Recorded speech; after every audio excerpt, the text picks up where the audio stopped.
En Galveston van a encontrar, como decíamos hoy, que el estilo, que la prosa nos va a llevar a detener la lectura, a separarnos de la trama de la novela. Cierre los ojos, abra la mente. A partir de ahora, nada será literal. Esto es Irregulares, literatura en estado salvaje.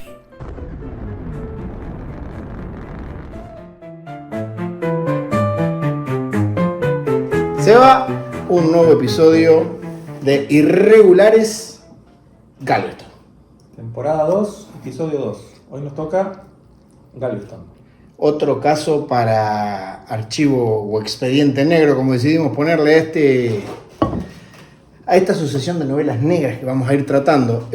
Bueno, Seba, interesantísima propuesta, novela negra nueva, moderna, bastante para hablar.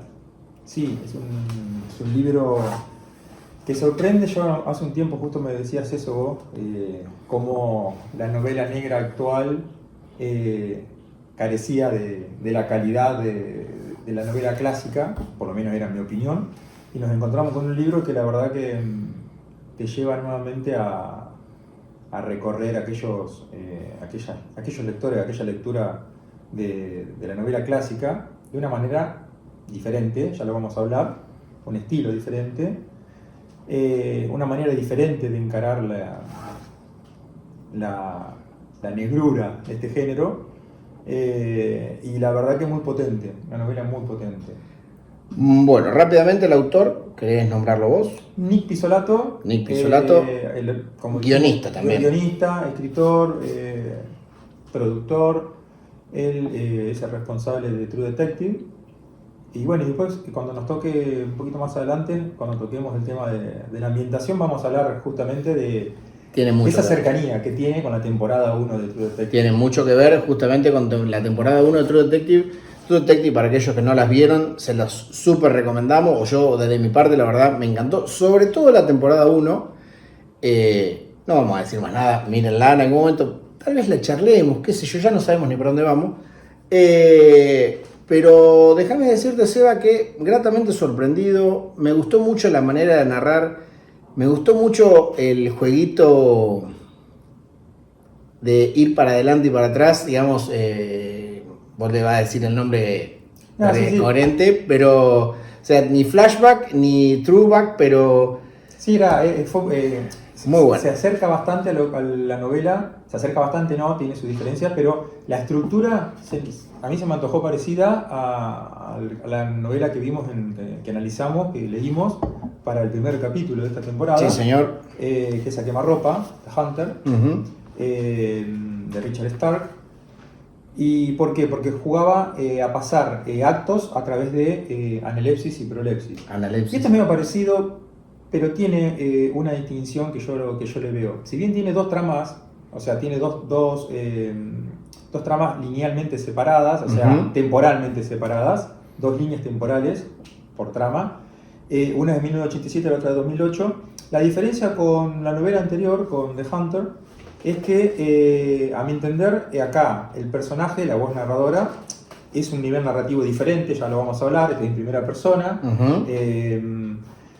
La voz narradora desde 2008 nos cuenta su historia en 1987. O sea, la trama principal es la de 1987. Exactamente. Y el personaje que lo cuenta, el narrador, que en este caso es el personaje principal, lo cuenta desde el 2008 y nos permite a su vez ver qué sucede en ese 2008. O sea, estamos viendo lo que sucede en tiempo real a la vez que nos cuenta la historia. Claro, dos líneas de tiempo, como decís vos, separadas claramente por los tiempos, pero que las vemos avanzar a diferentes velocidades, pero a su vez a la misma. Está muy bien trabajado, o sea, a la misma me refiero porque tiene que ver una cosa con la otra. Sí, lo maneja muy bien y ahora vamos a hablar también de eso. Cómo maneja, no te quiero interrumpir, pero justamente tocaste un tema, cómo en la línea temporal de la actual, la del narrador, vamos viendo pistas que nos permiten, nos adelantan lo que va a pasar en 1987 en la línea temporal de la historia, que ya pasó hace mucho tiempo, pero que no la contó. Pero a su vez, ¿sabés qué fue una de las cosas que más me gustó, Seba?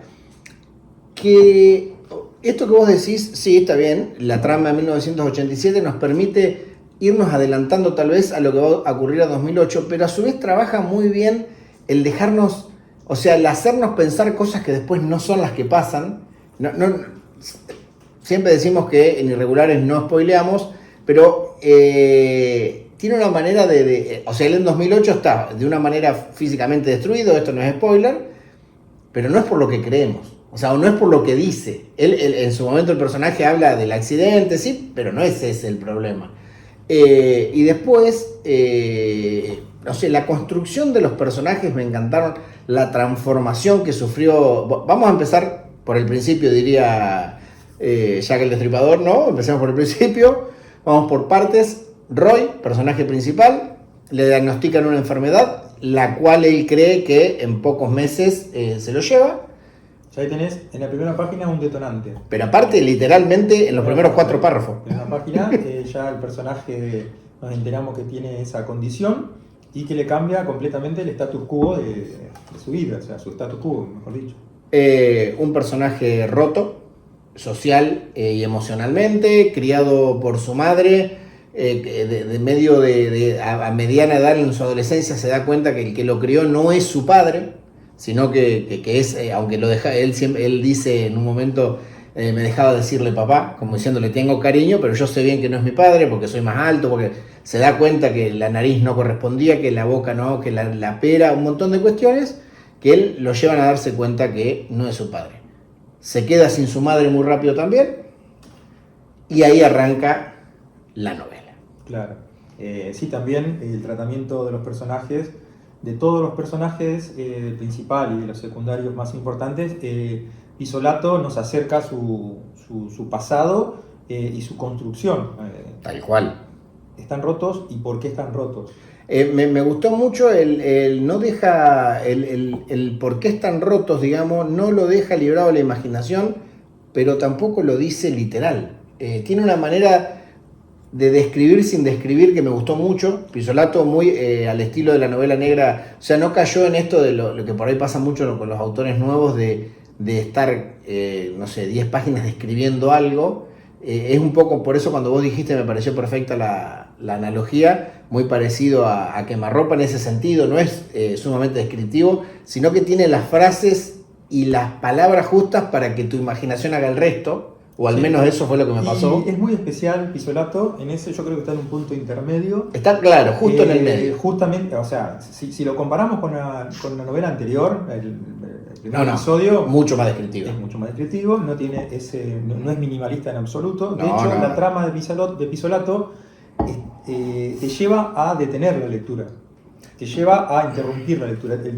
Es muy arriesgado hoy por hoy porque las editoriales buscan todo lo contrario. Sí, que no te vayas. Buscan que la novela sea de fácil entendimiento, fácil comprensión, de que el lector se pueda sentir cómodo, de que no se sienta inquieto, de que no tenga que levantarse a buscar un diccionario o googlear algo que desconoce. Y Pisolato va por otro lado en ese aspecto. De hecho, comparto que te hace ir mucho al diccionario. Sí, te saca de la trama, te va... si vos desconocés la geografía de Estados Unidos, te va llevando, porque en un momento vamos a hablar que se convierte la novela en una, como lo dijimos otro día, en una historia de carretera. Sí, señor. Y te va llevando por la geografía del sur de Estados Unidos y te va haciendo una descripción que es, la verdad, que fabulosa. Me hizo acordar mucho a lo que es algunas lecturas que he tenido de lo que es el gótico sureño, de Faulkner, de cómo el clima, en Faulkner me acuerdo de los mosquitos, acá el calor, cómo todo eso influye de una manera muy, muy profunda en la trama y los personajes. El ambiente salino, dice. El ambiente salino. El aire salino, los mapas que dibuja la humedad en el techo del hotel, ¿no? Sí. Una manera de posición. Por eso yo cuando decía es descriptivo, pero hasta ahí, porque, digamos, me gustó esta frase en un momento está en el que dice el techo con sus mapas dibujados por la humedad. No necesita decir más nada. No, pero él es muy descriptivo. Lo que pasa es que no cae en eso de... Es una descripción emocional. Exactamente. Y a él a Pisolato se lo pone dentro de lo que es el género, que yo te hablaba todavía del neo-noir, que es un neo-noir. Es una mezcla extraña, ¿no es cierto? cuando hablábamos del noir ya teníamos los tópicos del noir, el detective, el crimen, la femme fatale, la ciudad, porque el noir surge en la ciudad.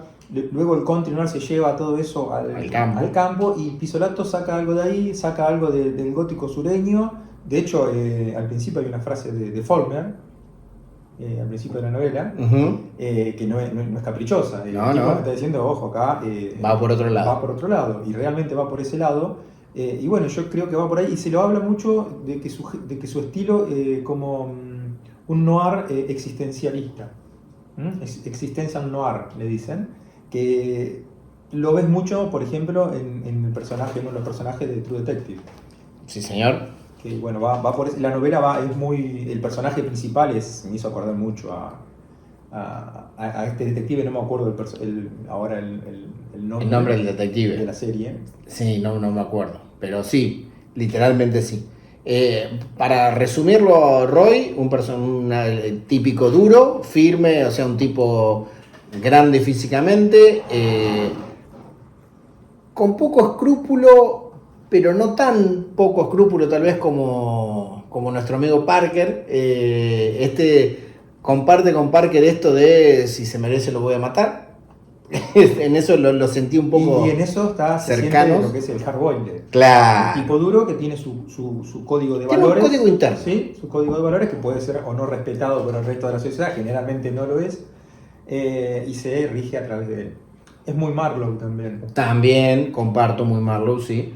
Pero bueno, cuestiones como para irnos adentrando en la historia, no sé cómo lo querés llevar, pero le tienden una trampa su jefe, que a su vez, y acá viste no sabes cómo spoiler, pero vamos a decir su jefe, que no solo es su jefe, te invitamos a que la leas para que también te sorprendas. Tiene motivos, claro. Pero su jefe, que es más que su jefe, ¿no? Tiene motivos, eso puede hacer un corte. Como sí. Es más que su jefe y por eso tiene motivos. Exactamente.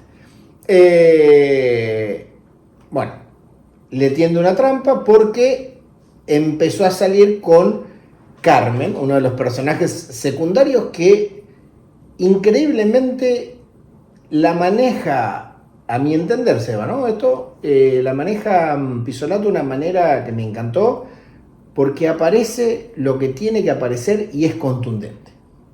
En las 3-4 escenas, porque Carmen no es un personaje, ni siquiera te diría que podría ser hasta terciario, porque podría haber sido que su jefe, como empezó a salir con la mujer de Roy, y Roy es un tipo con el que no se puede competir, porque el jefe es el típico venido a menos, ¿no?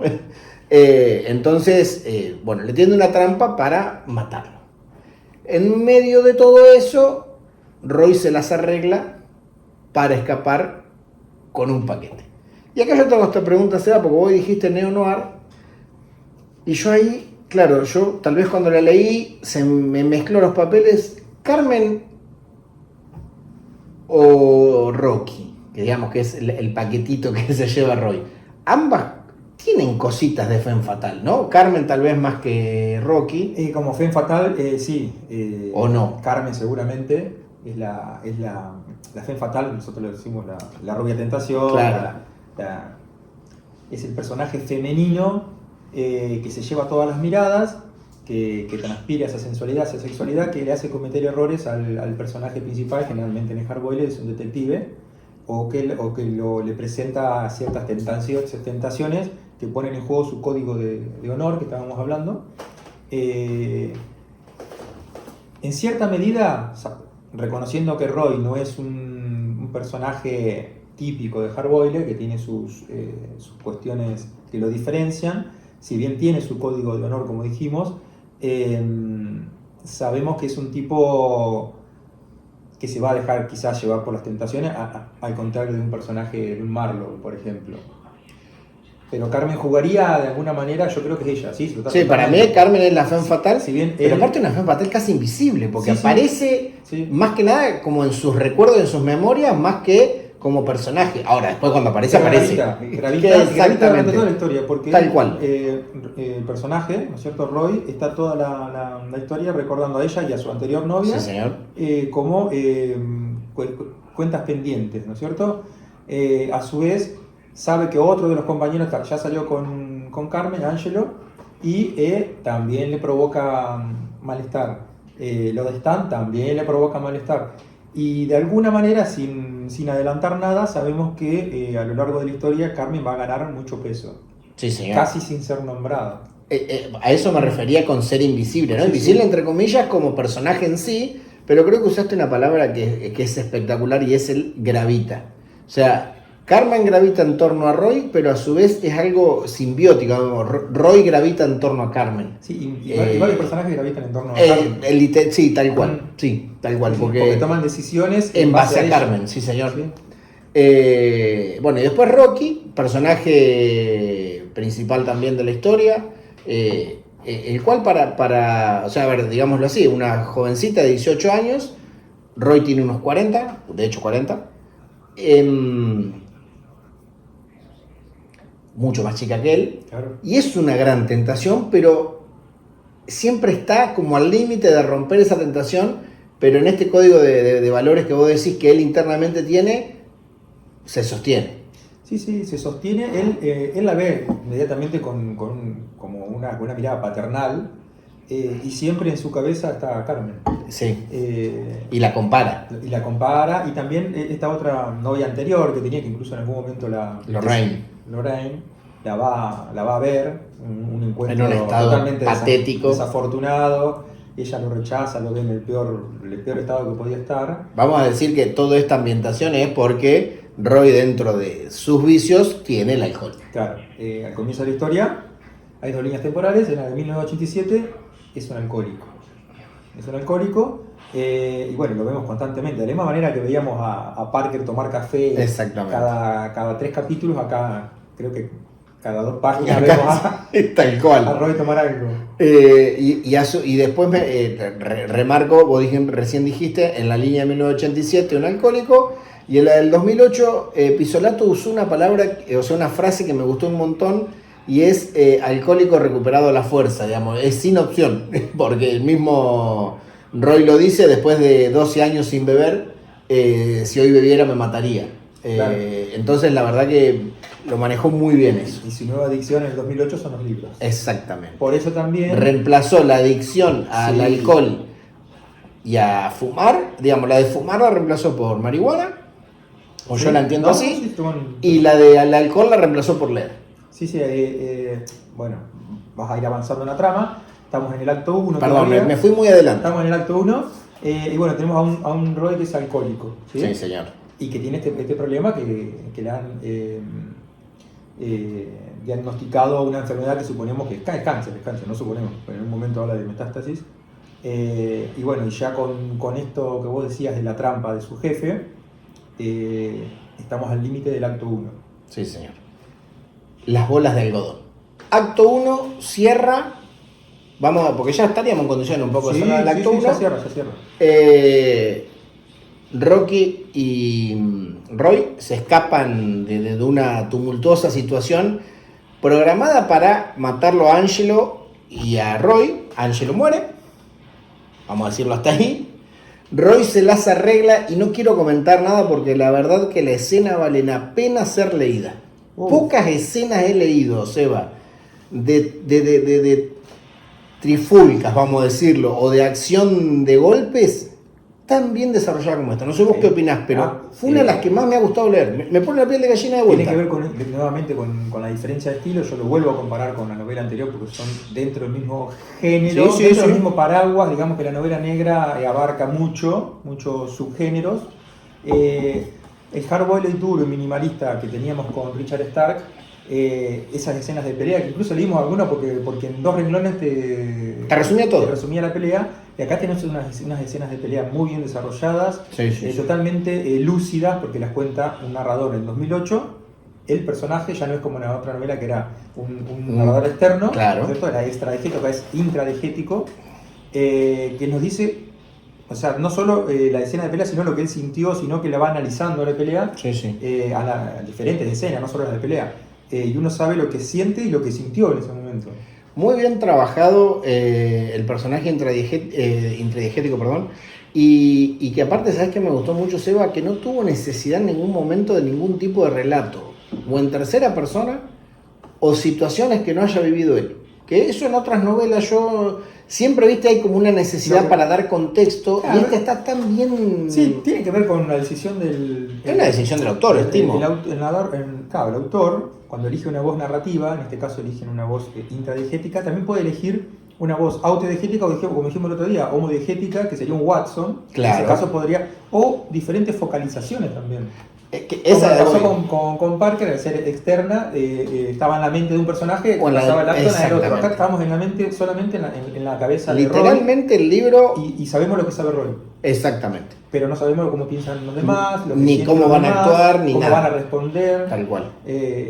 Bueno, eso es una decisión, en este caso, acertadísima. Sí, Quizás no. si hubiera tomado otra decisión también hubiera sido acertada. En este caso me parece que lleva la trama muy, pero muy bien. Muy buena. A mí la verdad me gustó mucho. Creo que debe tener que ver un poco su expertise como guionista, sí, también. Creo que lo lleva a poder centralizarse en una cuestión y lograr satisfactoriamente esta novela, que la verdad me pareció espectacular. Ahora cuando terminemos el segundo acto, que pasemos al tercero, te voy a hacer un comentario al respecto de su función de guionista, de algo que está relacionado con True Detective y con Calverton, bueno, que lo quiero dejar para después del segundo acto, porque justamente en el segundo acto ahora vamos a ver qué vamos a ver. Termina el primer acto como escapando.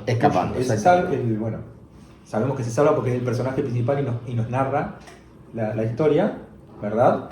O sea que sabemos que se salva, no es un spoiler. No. El punto de giro en realidad está ahí en el primer acto, que es cuando lo traicionan. Uh-huh. Es un trabajo más para él es un cobrador de deudas. Y cuando va a cumplir su trabajo, ya sospechaba porque el jefe le dice no lleven armas. Esa fue como el detonante que lo lleva a decir acá algo raro pasa. Es más, dijo, voy a llevar otra. Claro. Se puso otras armas más, se puso un cuchillo, una hoja, un puñal de muñeca. Y fue a cumplir la misión que tenía que cumplir porque era de eso de lo que vivía. Sí. Y se encuentra en una situación totalmente disparatada con otro grupo de asesinos, con la persona que tenía que ir a cobrarle ya estaba... ya habían cobrado de su vida hace un rato. Y bueno, y como decís vos, huyen con una de las sobrevivientes, que era una chica que encontró ahí, que era una prostituta. Claro, había dos prostitutas, claro. Una ya la habían matado, y con Rocky estaban en esos trámites. Y en otros. Y en otros también, claro. Me gustó también cómo no cayó en la facilidad de caer a lo carnal. Me gustó un montón. Sí. Me encantó. Súper cuidado todo. Me encantó. Pero bueno, cuestión, primer acto escapan. Y nos vamos a un muy pequeño y corto capítulo de 2008. 2008. Pero muy rápido y muy corto. Eso me gustó un montón. El segundo acto arranca ya con la línea temporal de 2008 y ahí cuando nos damos cuenta de que vamos a tener dos líneas temporales, porque hasta ese momento no sabíamos ni de qué iba. Que estaba en 1987, no sabíamos ni siquiera en qué línea temporal el personaje lo contaba, pero tampoco teníamos, porque lo podía contar en esa línea temporal, pero tampoco sabíamos que íbamos a ver lo que le pasaba al personaje en esa misma línea temporal. No. Yo a priori, cuando arrancó ese capítulo, ¿qué sentí? Que como que era había llegado o sea, fijémonos que él en el 87 pensaba que se iba a morir a los 6 meses, un año, y llegó hasta 2008. Claro. Y en 2008 yo, ¿sabes qué? Me imaginaba un hombre no tan grande, ¿no? 50 y pico años, que se acordaba de una historia, pero en realidad no es tan así, sino que él en ese momento también está viviendo una sucesión de acciones, claro, que tienen que ver con la línea del 87. Totalmente. Y que van a confluir de una manera sublime. Muy bien trabajada. Sublime. En el último capítulo. Sublime como aún a las dos líneas temporales me encantó. Pero bueno, el acto 2, o sea, ¿cómo para vos termina el acto 2? Porque el acto 2, estamos en esa cuenta de 2008, pero a su vez en un momento que yo creo que para mí tiene un poco que ver con el acto 2 o no, eso me lo sabrás decir vos mejor que yo, Seba, donde vuelven al 87, o eso ya es acto 3. No lo recuerdo, sí, pero no lo recuerdo completamente de memoria. Creo que en el acto 3 directamente vuelven, y es más, según lo que yo estuve viendo, posiblemente es en el acto 5 únicamente donde empezamos a ver las diferentes líneas temporales en un solo acto. En el acto 2 es un acto corto, también, muy cortito. Muy parecido al 4, el 4 es mucho más corto. Sí, el 4 es nada. Y el acto 2 funciona para presentarnos la nueva línea temporal, Sí. la actual. La situación actual de Roy. Claro. Y para presentarnos a ese Roy envejecido. O sea, Claro. tuvimos unas descripciones increíbles de Roy, del pasado, del tipo duro, también sentimental, también colérico. Y pasamos a un Roy totalmente distinto, un Roy que va a reuniones de alcohólicos anónimos, que trabaja ayudando a alguien que le da lugar en un hotel de mala muerte, podría ser, Sí. un lugar, porque en el último acto nos damos cuenta que es un lugar totalmente desvencijado, tiene problemas, goteras en el techo, y vemos cómo se ha rendido a la vida, cómo nos muestra otra faceta del personaje que no quiero caer mucho para no spoilear tanto. No, pero vamos, yo, ¿sabes cómo lo sentí? A ver si te sirve el dato. O sea, el dato, mi sensación.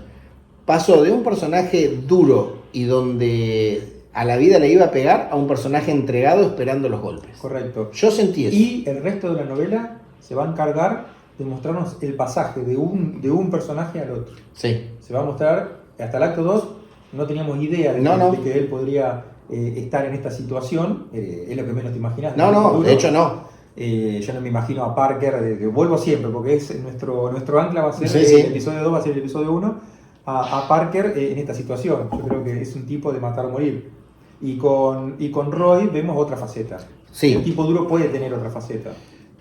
Tal vez sus achaques físicos causados en el digamos, en el acto 3 sería, sean los que lo llevaron a estar así entregado, digamos, como que también con este cuerpo que tiene actualmente en 2008, no sé si está como para ser muy duro, pero tal vez, digamos, si hubiera sido Parker, hubiera tomado otra decisión con su propia vida, me parece. Ya vas a ver en el acto 5 que tuvo otras opciones.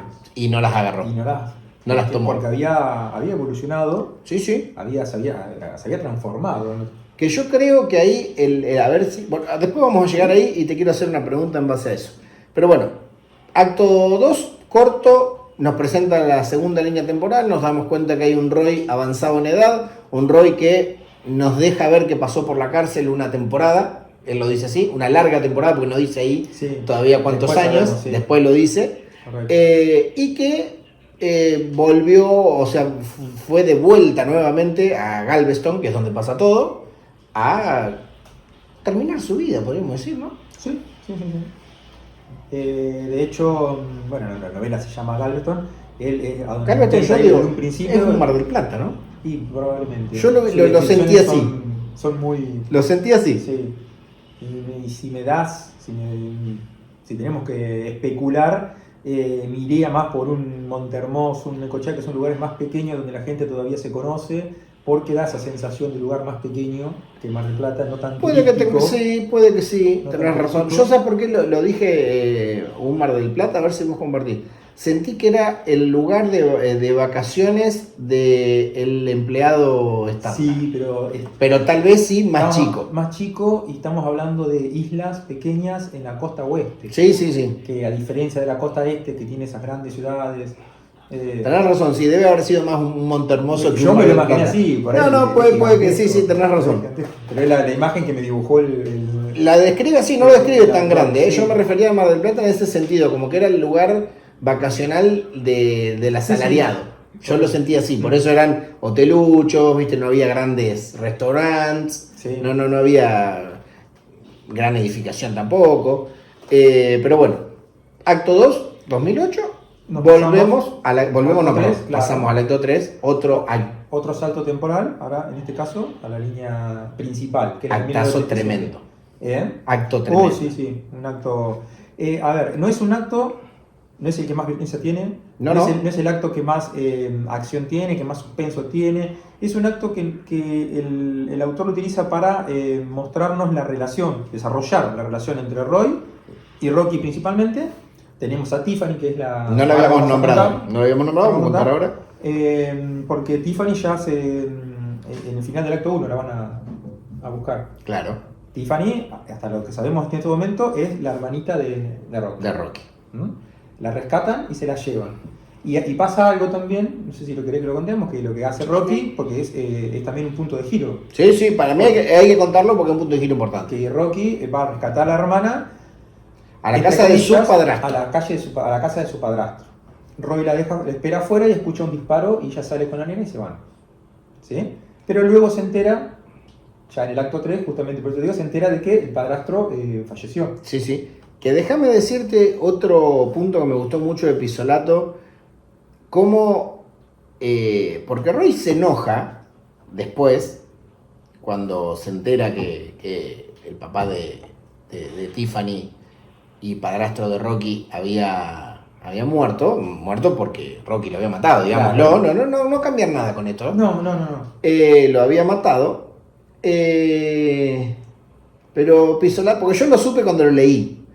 Porque Pisolato jugó con algo que me pareció súper interesante. Rocky le dice a Roy, por favor no me preguntes si no querés la respuesta. Claro. Y Roy sabía lo que había pasado. Lo sabía y nosotros no se lo vamos a decir. Exactamente. Porque es otra subtrama. Esto es lo que tiene, una de las diferencias con el policial clásico, el policial, la novela negra, vamos a usar este paraguas grandes, las subtramas.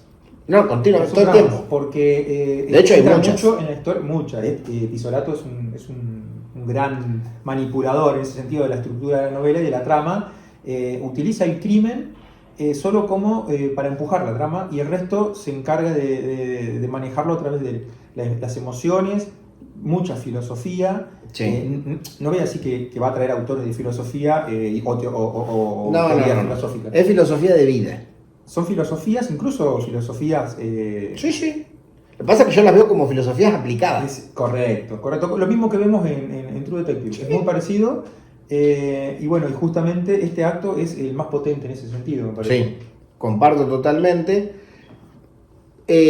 Otra cosa que me gustó mucho de esta novela, la cantidad que la vamos a comparar todo el tiempo con la anterior y capaz que los capítulos nos van a ir llevando a este tipo de charlas, pero la cantidad de subtramas y cortas y que se resuelven o no, pero el que no se resuelvan, yo lo que noté, a ver si vos compartís o no, que cada subtrama que iba pasando iba dando nuevo contexto a Roy y a Rocky. Totalmente. A Roy y a Rocky. Y muy parecido a lo que decíamos de Carmen, esas son pequeñas decisiones que tienen que tomar los personajes y están muy influenciadas por estas subtramas.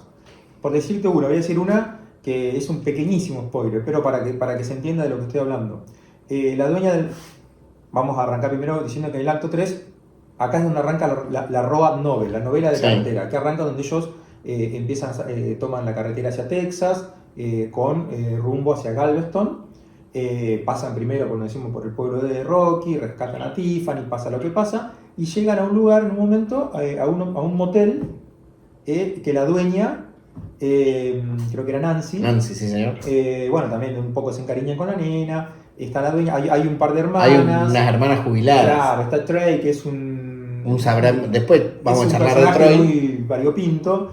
Y otros personajes más, situaciones que van sucediendo que a la trama le van generando, por ejemplo, pequeño mini spoiler, dos te voy a dar. Un personaje que maltrata a su mujer, que está en el motel. Ese maltrato hace que Nancy empieza a mirar con otros ojos a Roy y a Rocky, porque usted es mayor y con lo que pasó en la habitación aquella, yo ahora ya estoy observando más a los inquilinos, a los clientes, a los huéspedes, y eso hace que se involucre cuando Roy en un momento dice ya no quiero estar más con esta chica, es una recaída del personaje, está a punto de explotar, va a visitar a su exnovia y ahí las deja sola. Y entonces ahí es cuando Rocky decide, que lo dijimos en un momento, vuelve a la prostitución. Lo cual a Roy lo saca de las casillas, no por Rocky. Eso me gustó mucho, ahí hubo un crecimiento en el personaje. Ahí es justo donde voy. Pero no solo estamos hablando, bueno, o sea, entiéndanos que no queremos caer mucho en el spoiler. Son pequeños spoilers para mostrar lo que decimos, que esto se da en toda la novela, en toda la trama. Nancy, su marido vive en el hotel también, están separados, ex marido, y le contó que Rocky le ofreció los servicios. Entonces ella se enojó y los quiere echar. Pero justamente por Tiffany no lo ha hecho, y por Tiffany no los denunció. Y por Tiffany, la señora también entonces, En ese momento para mí fue cuando Tiffany se convirtió en el gran, voy a parafrasearte nuevamente, en el gran centro de gravedad de la novela. Para mí en ese punto, porque hasta ese momento Tiffany, sí, una nena, sí, pero en ese punto para mí, Tiffany se convirtió en el centro gravitatorio de la novela. es una especie de ¿No? costura que Un ancla, une todas digamos. las tramas. ¿O no? Sí, sí, sí. Me pareció así. Sí. Sin, nuevamente, sin hablar. correcto. Eso me encantó. Y nuevamente con un personaje que prácticamente no... O sea, lo vemos a través de los ojos de Roy. Pero aparte de 3 años, digan, no Claro. lo dijimos, tiene 3 años, criada por un Sí. padre. Imagínense que para que lo maten, no era. Y que Roy en un momento... No le vamos diga- a poder tirar ese spoiler. No. Ese no lo tiremos. Para que Roy le diga a Nancy, sí, la trajimos, la sacamos de su casa, pero en el lugar donde estaba era Imagínate, peor sí. que cualquier otro lugar. Y yo Imagínate. te creo, Sí. te creo. Porque aparte una cosa que tiene Tiffany es que si vos te moves muy... Lo dicen varios personajes, Sí. lo dice Roy, lo dice Nancy, Se asusta. lo dice a la chica, se asusta. Es asustadiza. Mm. Bueno, acto 3, la recaída de Rocky en sus servicios de prostitución. Sí, el desarrollo de la relación con Roy, que es muy fuerte. Creo que ahí Roy también tiene un crecimiento grande como personaje porque la logra entender. Que tal vez el Roy del capítulo 1 hubiera hecho cualquier cosa con Rocky, porque por eso dije que tenía pocos escrúpulos, pero no tanto le fueron brotando, digamos. Creo que Rocky es parte muy importante de la transformación de Roy como personaje y la entiende y él está decidido, él está convencido que en un año se muere. Claro. Entonces su foco es que durante todo ese año ayudarla a que Rocky salga de toda esa mugre. ¿No? Sí, hasta que en el final del acto 3 se va. Nosotros cuando terminaba el acto 3, Roy se va. Sí, señor. Que es ahí cuando se va a ver A Lorraine. A Lorraine. Y bueno, tiene un par de situaciones pequeñas, encuentros de carretera. Y es un acto en el que también vemos descripciones fabulosas que nos muestran esa geografía genial, cinematográfica, que Sí. es lo que tiene que ver mucho. Ahora sí, si querés te digo lo que te quería decir de esa función de guionista-escritor. ¿Por qué? Porque acá trabaja dos tramas y acá yo, cuando entré en el acto 2 y paseamos al acto 3, que saltamos líneas temporales, es la primera temporada de True Detective. True Literalmente. Detective se mueven 2 líneas temporales. Literalmente. En la línea temporal actual el personaje principal está totalmente roto y su función es recordar y contar lo que pasó en la línea temporal principal. Cuando estaba sano. Cuando estaba sano. Entre comillas, Entre ¿no? comillas, igual que Roy, ya estaba roto, Sí, pero sí. se venía rompiendo cada vez más. Y es pero muy parecido. Comparto totalmente. No lo había pensado en ese momento cuando lo fui leyendo, pero tenés razón. Sí. Utiliza la misma estructura. Es idéntico, sí. Sí, Bueno, ahí la va a ver a Lorraine. Entonces, que el acto 4 sería cuando va a ver a Lorraine. el acto 4. Porque en el acto 5. Claro, el acto 4 es muy breve. No, en el acto 4, no. Para mí es parte del acto 3, el lo acto de 3, Lorraine. no, Ah, estamos de acuerdo. O sea, cuando va a ver a Lorraine es cuando se va. Ah, Y ahí ya. es cuando va a la carretera y se va a un motel. Ahí se convierte y en- contrata a en- una chica. Quiere volver a ser el viejo Roy, digamos, Claro. de alguna manera, y sacarse problemas ajenos que no le corresponden. Dice en algún momento alguna. Y reincide con una prostituta, pero la compara con Rocky, entonces Claro, no puede. No hace nada porque él No puede, no puede. simplemente se queda mirando por la ventana diciendo qué es ¿Qué lo que estoy quiero, haciendo? qué estoy Claro. haciendo y qué es lo que quiero. Y ahí pasamos al actor 4, que es nuevamente un salto temporal a 2008. Así que muy cortito. liquidamos acto 3, Roy se va a ver a Lorraine, ahí se me habían mezclado un poco, y el acto 4 es cuando volvemos a 2008. Claro. Y que ahí en ese 2008 él ya sabía, porque acá había un hombre buscándolo, lo sabíamos desde el acto 2, y acá se profundiza esa trama, porque es trama ya, Sí, sí. de la línea temporal de 2008. Que hay alguien buscándolo. Y él sospecha que pueden ser, si no es Stan, puede ser gente relacionada o que ha heredado los negocios y quiere cancelar deudas antiguas, dice. Exactamente. Así que acto 4 podríamos resumirlo porque es muy breve ese acto. 3 capítulos creo que son. Sí. Encuentran a Roy en 2008 y él está convencido que vinieron a matarlo. Correcto. Y vemos un Roy temeroso. Claro, por primera vez vemos un Roy con miedo, Sí. que hasta ese momento no había pasado. Que quizás consciente ya de su nueva situación. Sí, sí. Porque ya nos ha mostrado las heridas que le ha dejado la línea temporal del 87. Y nos metemos en el acto 5. Ahí al toque, después de que Roy es, entre comillas, descubierto, que te queda un poco de duda porque el hombre que lo encuentra como que lo quiere frenar, porque le quiere explicar y él no le da lugar a la explicación. Sí, sí, sí. Eso me gustó. Sí, sí. Él, desde el acto 2 empieza a huir. Acto 2 y acto 4 se la pasa huyendo esta persona. Y llega un momento en que dice, bueno, voy a ver qué quiere. Y es él el que lo encara con un cuchillo en el cuello, para decir, y preguntarle qué es lo que quiere. Claro, y por eso decías que en el acto 5 se empiezan a mezclar líneas temporales, Sí. porque es real que ahí ya vamos y volvemos. En el acto 5 las líneas temporales ya se empiezan a cruzar. Sí, es un acto que nos muestra, nos hace saltos temporales constantemente. Sí, señor. Este sí es un acto bastante movido, con bastante acción, como pasó nuevamente, volvemos a comparar con la novela anterior, en la que el último acto se utiliza para, obviamente, llegar a la conclusión, resolver las tramas, pero al ser una novela en que la violencia es la que empuja la trama, generalmente es la violencia la que la cierra. Y acá, en cambio, bueno, vamos a decirlo así. Roy va a ver a Lorraine, una visita patética desde el punto de vista de Roy, ni hablemos desde el punto de vista de Lorraine, ver un Roy totalmente roto, sin sentido, me parecía, o sea, ella no le encontraba sentido de para qué había ido, porque ella, digamos, vamos a resumirlo así, Lorraine había pasado a ser de alta sociedad. O sea, había salido de los Claro, trasfondos de sí, los sí. tuburios y había llegado a la alta sociedad. Y él un poco, no sé si es que le miente, pero como que le dice, vine a chequear que realmente estés bien. Y todo, o sea, yo entendí que hay un poco de envidia en lo bien que está Lorraine y lo mal que le está pasando él, ¿no? Pero bueno, la cuestión es que decide volver, o sea, vuelve a Galveston y ahí es como, ¿no?, lo que decíamos recién, Rocky volvió a la prostitución, dejó abandonada a Tiffany. Claro. Todo el hotel enojado con Rocky porque se está prostituyendo. Roy se vuelve loco y acá yo creo que era lo que te decía hoy, que ahí hay un crecimiento grande del personaje en cuanto la logra entender a Rocky, porque fue a lo que ella conocía, lo que ella sabía hacer. Correcto. Sí, sí, sí. Bueno, es un acto en el que también no solo tenemos saltos temporales, sino tenemos saltos en cuanto a la evolución, esta que estamos hablando, en cuanto a las emociones, porque Roy se ve en algún momento, como ya dijimos, tuvo que obligar al chantaje, a la persona que la hacía, que después sabemos que es un detective, pasar de una situación en la que él escapaba temeroso a decir, bueno, yo lo voy a buscar y voy a ver qué es lo que quiere y le voy a decir que se deje de molestarme, que le diga a ellos que no me busquen más, que el tipo no entendía nada de lo que hablaba.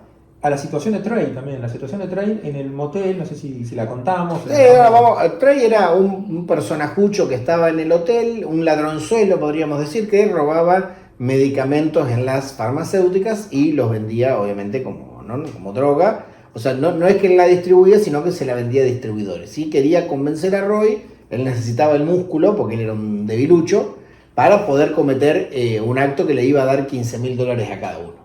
Correcto. Roy se negó siempre, hasta que en un momento este personaje le dice que sabe que las chicas son las que salieron en el diario. Cometió el error de chantajearla. Correcto. Así que Roy accedió al robo. Y yo no sé si spoilear lo que pasó o no. Lo dejamos ahí. Léanlo porque es otra muy buena escena de violencia.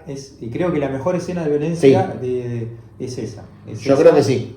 Es muy cruda. La otra para mí es la mejor escena de pelea que yo he leído, o una de las mejores. Y esta creo que es la mejor escena de violencia cruda sin caer en la nada. Es muy buena. Es muy bueno. Sí, la verdad que sí. Así que no vamos a decir más. Estamos en el acto 5. Es el acto de cierre, el acto de conclusión. Y acá en este acto vemos esas líneas temporales cruzándose. Pasamos del 87 al 2008 constantemente. Todo el tiempo. Constantemente. ¿Qué es lo que sucede? Bueno, Roy, luego de que la encuentra a Rocky en esta situación, le hace un sermón, ella se termina pidiéndole perdón, diciéndole que no lo va a volver a hacer, él le pide que no se vaya, él le dice que se va a quedar, y se da cuenta de que va a necesitar, siempre especulando con que le queda poco tiempo de vida, que va a necesitar un seguro para las chicas, para que Rocky realmente no tenga la necesidad de salir a hacer eso para proteger a Tiffany. ¿Y qué se le ocurre? También Chantajearlo el segundo punto de giro, Stan. que es chantajear a Stan. Vamos a decir que cuando escaparon de aquella emboscada que sufrió él y Angelo, cuando él escapó con Rocky, se habían llevado una carpeta con papeles que no terminaba de entender hasta ese momento qué eran, y que después de estudiarlos entendió que eran unos negocios turbios de Stan, donde estaba el nombre de Stan por todos lados. Claro, él lo único que entendió es que estaba el nombre de Stan. Entonces debería, porque él no entendía mucho lo que leía. Pero entendía que era turbio. Era turbio. Entendía que por las buenas no había nada. Correcto. Y yo no explicaría más nada de eso. No. Más nada, porque ahí van leyendo esa parte, va a estar el segundo punto de giro y el punto de no retorno también. Sí, el punto de no retorno. Que es cuando ya el personaje no tiene manera de volver a la situación anterior. Ya no hay manera, no hay ninguna decisión que pueda tomar que lo lleve a una situación mejor a la que se va a encontrar. No. Ya ahí no hay vuelta. Creo que digamos lo que digamos, podremos llegar a caer en spoiler. Sí, no, yo creo que cerraría, y creo que estamos ya en condiciones de un poco ir cerrando. Sí. Creo que la charla salió muy entretenida la charla. A mí me gustaría decir, y creo que, o sea, spoileamos, pero no tanto, porque en algún punto, cuando vos lo lees, te das cuenta que el hombre contratado lo contrata una ya crecida Tiffany. Hasta ahí. ¿No? ¿Lo llevamos hasta ahí, te parece? Sí, dale. ¿O querés No, yo charlar creo algo que, más? yo creo que ya tiene un suspenso tan bien manejado y tan dilatado que lo que digamos, sí, vamos a caer en spoiler, sí. Y yo creo que vale la pena leer el libro. Sí. Yo lo dejaría en, los invitamos a leer Galveston, pero no sé cómo explicarte lo rápido que te lo leas el libro, porque no lo podés dejar de leer. Literalmente es una lectura que te lleva y te lleva y te lleva. Recomendadísimo. Lean Galveston. Y si lo leen, acá abajo en los comentarios nos van diciendo qué les pareció, qué encontraron que nosotros no dijimos, qué hubieran dicho ustedes si hubieran tenido que charlar el video con nosotros. Nada. Y, ¿sabes qué? Decinos qué novela negra te gustaría que leamos dentro de las 100 que vamos a leer. Si es que no está, la vamos a sumar para charlarla acá. Así que creo que nos queda, Seba, no sé si vos querés cerrar con algo, pero ya charlar de lo que vamos a ver el capítulo que viene. Quiero, de la misma manera, recomiendo este libro. Recomiendo este estilo de libros que no son lecturas ya digeridas, esas lecturas que buscan lo fácil, que son muy comerciales. En Galveston van a encontrar, como decíamos hoy, que el estilo, que la prosa nos va a llevar a detener la lectura, a separarnos de la trama de la novela. Nos saca y nos mete de la trama de una manera muy bien trabajada y unas ambientaciones que realmente son cinematográficas. Es un estilo, no quiere decir que encontremos otros autores con el mismo estilo, lo veremos a lo largo de la temporada, pero creo que lo que más me gustó, y recomiendo también, tiene que ver y no tiene que ver con lo que hacemos nosotros, pero quiero recomendar también que miren al menos la primera temporada. También recomiendo la segunda, es otro estilo, no es lo mismo, pero recomiendo la serie True Detective. En lo personal, la primera y la segunda temporada me gustaron mucho, decaen mucho en la tercera, y la última, a mí no personal. No, a mí la última no me gustó. No me gustó, pero bueno, Pisolato. Hay otro libro que lo tengo en la lista de los 100 que vamos a leer. De Pisolato. Así que esperemos que esté tan bueno como que sea tan interesante. Yo le tengo fe. Sí. Pero bueno, vamos a decir que para el próximo que nos toca, mira, lo vamos a poner acá y acá. El nombre del juego es muerte. El nombre del juego es muerte. Te esperamos el capítulo que viene para un nuevo Irregulares. Gracias por estar ahí. Nos vemos.